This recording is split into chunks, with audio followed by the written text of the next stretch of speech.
And as the threat of defaulting on the nation's debt looms, the path forward remains unclear after President Biden's high-stakes meeting with congressional leaders failed to produce a deal. On the upside, the group did agree to meet again on Friday.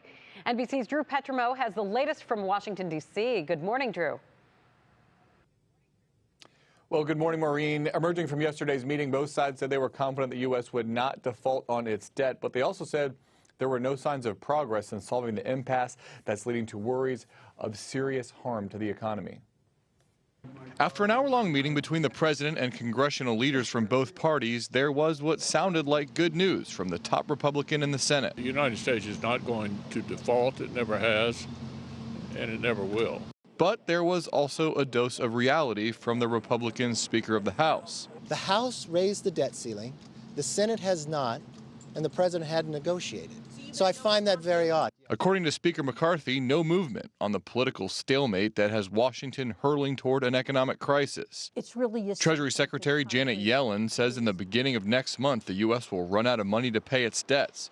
Our staffs are going to meet today and daily between now and then, and everyone in the meeting understood the risk of default.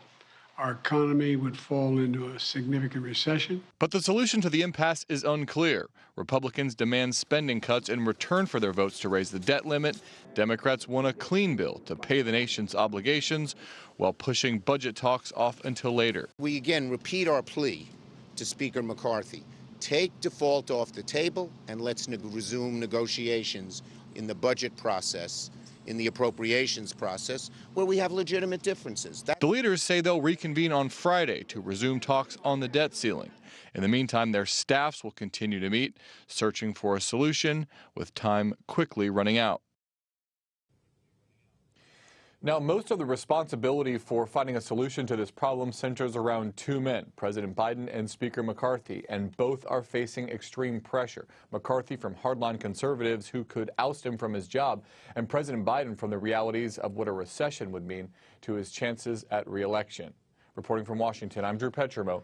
Maureen? Yes, Drew, thank you so much. It'll be a big story throughout the week. We'll be paying attention.